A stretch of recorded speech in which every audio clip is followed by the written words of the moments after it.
Good morning, welcome to my new video. അപ്പോൾ തമ്പനിയിൽ കണ്ട പോലെ എൻ്റെ തേർഡ് ട്രൈമസ്റ്ററിലെ ഒരു ദിവസമാണ് കേട്ടോ കാണിക്കണേ. ഇതെൻ്റെ ഡെയിലി റുട്ടീൻ എന്നൊന്നും പറയാൻ പറ്റത്തില്ല, കാരണം ചില ദിവസം എണീക്കുമ്പോൾ ഭയങ്കര ക്ഷീണമായിരിക്കും. പിന്നെ ആ ദിവസം നോക്കണ്ട, എന്നാൽ ചില ദിവസം നല്ല എനർജറ്റിക്കും ആയിരിക്കും. ഇന്ന് എണീറ്റപ്പോൾ വലിയ ക്ഷീണമൊന്നും തോന്നിയില്ല, അതുകൊണ്ടിട്ടാണ് പിന്നെ വീഡിയോ എടുത്തേക്കാന്ന് വെച്ചത്. ഒരു 7:30 ആയപ്പോൾ എണീറ്റൊന്ന് ഫ്രഷൊക്കെ ആയി പുറത്ത് പോയി നോക്കിയപ്പോൾ ഇച്ചിരി മഴക്കാരൊക്കെ ഉണ്ടായിരുന്നു. ചേട്ടനാണെങ്കിൽ ഇന്ന് നൈറ്റ് കഴിഞ്ഞതിൻ്റെ ഓഫ് ആയതുകൊണ്ട് സാവധാനം എല്ലാം ചെയ്താൽ മതിയല്ലോ. അപ്പോൾ ഇന്ന് ഇടിയപ്പം ഉണ്ടാക്കാമെന്ന് വെച്ചു. ഇടിയപ്പത്തിൻ്റെ ഇൻസ്റ്റൻറ്റ് പാക്കറ്റ് ഉണ്ടായിരുന്നു ഇരിപ്പ്, അത് ഒന്ന് ഓവനിൽ വെച്ച് ചൂടാക്കി എടുത്തു. പിന്നെ കുറുമ വെക്കാമെന്ന് വിചാരിച്ചു. അതിനുള്ള തയ്യാറെടുപ്പുകളാണ് ഈ നടന്നുകൊണ്ടിരിക്കുന്നത്. അമ്മ അങ്ങോട്ടേക്ക് പോയതിന് ശേഷം ഏറ്റവും ടാസ്ക് പിടിച്ച പണി ഈ അടുക്കളയിൽ കയറി സമയത്തിന് ഫുഡ് ഉണ്ടാക്കി കഴിക്കുക എന്നുള്ളതായിരുന്നു. അപ്പോൾ ഇതാ കുറുമയ്ക്ക് വേണ്ടിയ കഷ്ണങ്ങളൊക്കെ ഏകദേശം സെറ്റായിട്ടുണ്ട്. ഒരു തട്ടിക്കുട്ട് കുറുമയാണ് ഉണ്ടാക്കാൻ പോണത്. അപ്പോൾ അതിന് വേണ്ടിയിട്ട് ഇതാണ്ട് കുക്കർ അടുപ്പത്ത് വെച്ച് ലേശം എണ്ണയൊക്കെ ഒഴിച്ചു. പട്ട, ഗ്രാമ്പു, ഏലക്ക ആഡ് ചെയ്ത് കൊടുത്തിട്ടുണ്ട്. കുറച്ച് സവാള കൂടി ഇട്ടു. അതൊന്ന് ചെറുതായിട്ടൊന്ന് വരട്ടിയെടുക്കുന്നുണ്ട്. അത് കഴിഞ്ഞിട്ട് പിന്നെ നമ്മുടെ അരിഞ്ഞു വെച്ചേക്കുന്ന കഷ്ണങ്ങൾ ആഡ് ചെയ്തു. കുരുമുളകും ഉപ്പും ആഡ് ചെയ്ത് കൊടുത്തിട്ടുണ്ട്. എന്നിട്ട് ഇതൊക്കെ ഒന്ന് ചെറുതായിട്ടൊന്ന് ഇളക്കി കൊടുത്തിട്ട് ലേശം വെള്ളം കൂടെ ഒഴിച്ചൊരു 2 വിസിൽ കേൾപ്പിച്ച് അത് കഴിഞ്ഞിട്ട് തുറന്നിട്ട് പിന്നെ തേങ്ങാപ്പാലില്ലാത്ത കാരണം ഒരു 3/4 ഗ്ലാസ് പാലാണ് ഒഴിച്ച് കൊടുക്കുന്നത്. പിന്നെ ലേശം നെയ്യ് കൂടി ആഡ് ചെയ്യുന്നുണ്ട് കേട്ടോ. അങ്ങനെ നമ്മുടെ കുറുമ ഏകദേശം റെഡി ആയിട്ടുണ്ട്. ഇത് എന്നാ ഒരു കറിയാന്ന് ആരും പറഞ്ഞേക്കല്ലേ, ഭയങ്കര അടിപൊളിയൊന്നും അല്ലായിരുന്നു, എന്നാലും കഴിക്കാൻ ഓക്കെ ആയിരുന്നു, കുഴപ്പമൊന്നുമില്ലായിരുന്നു.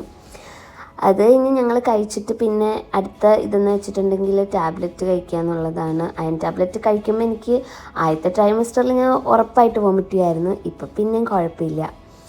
പിന്നെ ഞാൻ ഉച്ചക്കത്തെ പരിപാടി നോക്കാമെന്ന് ഓർത്തു. ചേട്ടനോട് ഞാൻ പറഞ്ഞു കിടന്നു, കാരണം നൈറ്റ് കഴിഞ്ഞ് വന്നതല്ലേ. കുറച്ച് നേരം കിടന്നിട്ട് പിന്നെ ആൾ എണീറ്റ് വന്ന് ഹെൽപ്പ് ചെയ്തിട്ടോ.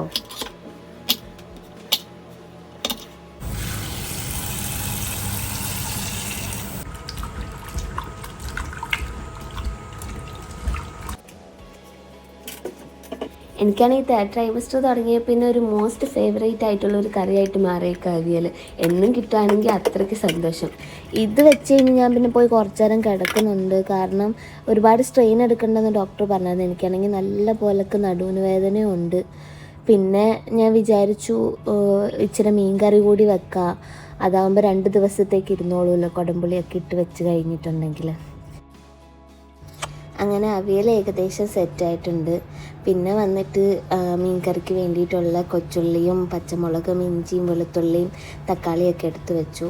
പിന്നെ ഇത് പാൻ അടുപ്പത്ത് വെച്ച് ഉലുവ പൊട്ടിയതിന് ശേഷം നമ്മൾ ചതച്ച് വെച്ചിരിക്കുന്ന ഇഞ്ചിയും വെളുത്തുള്ളിയും കൊച്ചുള്ളിയൊക്കെ ഇട്ട് കൊടുക്കുന്നുണ്ട്. കൂടത്തിൽ പച്ചമുളക് കൂടി ആഡ് ചെയ്ത് കൊടുക്കുന്നുണ്ട്. അതൊരു കുറച്ച് നേരം ഇളക്കി കൊടുത്തിട്ട് തക്കാളി കൂടി ഇട്ട് കൊടുക്കുന്നുണ്ട്. പിന്നെ പൊടികളൊക്കെ ആഡ് ചെയ്യുകയാണ്, ആവശ്യത്തിനുള്ള മഞ്ഞൾപ്പൊടി, മുളക് പൊടി, ഫിഷ് മസാലയൊക്കെ ഇട്ടു. അതൊന്ന് വരട്ടിയെടുത്തതിന് ശേഷം ലേശം വെള്ളവും കൂടെ ഒഴിച്ച് പിന്നെ നമ്മുടെ കുടംപുളിയും കൂടെ ആഡ് ചെയ്ത് കൊടുത്തിട്ട് ഉപ്പും ഇട്ട് അടച്ച് വെച്ചൊന്ന് തിളപ്പിച്ചെടുക്കുന്നുണ്ട്.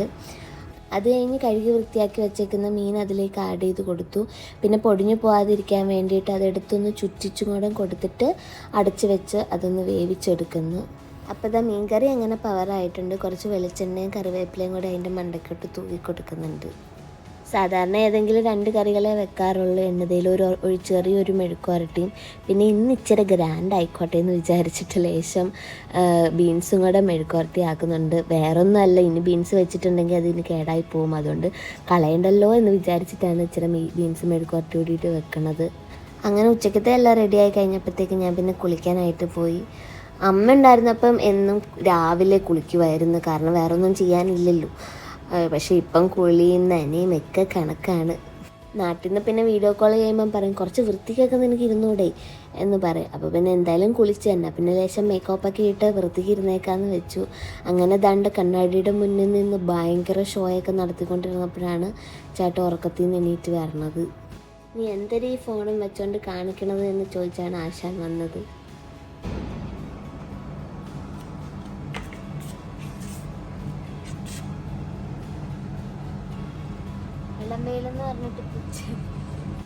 അങ്ങനെ ഇളവേൽ കൊള്ളാൻ പോയി ഞാൻ ഉച്ചവെയിലും കൊണ്ടിട്ട് വന്ന്.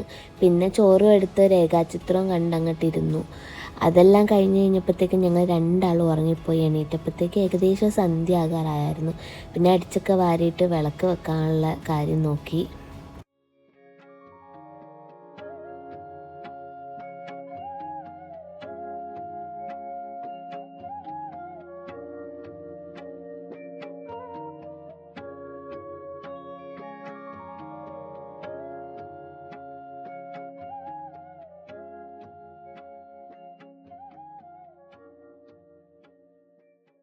ഉച്ചയ്ക്ക് മീൻ കൂട്ടിയോണ്ട് ഞാൻ അങ്ങനെ കാര്യമായിട്ട് ജപിച്ചൊന്നുമില്ല. പിന്നെ പോയി ചായ ഉണ്ടാക്കി. അത് കഴിഞ്ഞ് ഫ്രണ്ടിൻ്റെ ബർത്ത്ഡേ കേക്ക് കട്ടിങ് ഉണ്ടായിരുന്നു, അങ്ങോട്ടേക്ക് പോയി.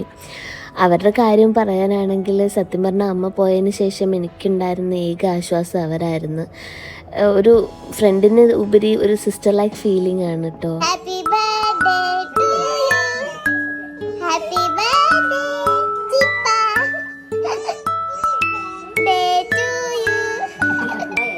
അമ്മ പോകുന്നതിന് 2-3 ദിവസം മുന്നാണ് ഞാൻ ഇവരെ പരിചയപ്പെടുന്നത്.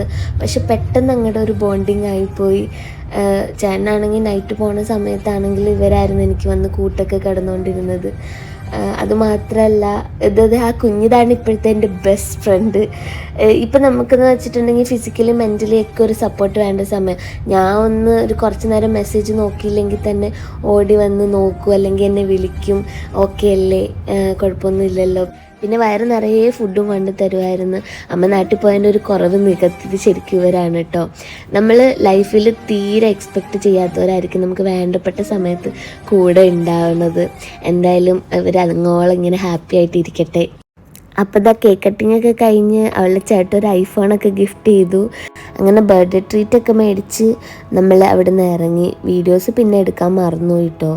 അങ്ങനെ എൻ്റെ ഡേ ഇൻ മൈ ലൈഫ് ഇവിടെ തീരാണ്. അടുത്ത വീഡിയോ ആയിട്ട് പെട്ടെന്ന് വരാവേ. Bye bye.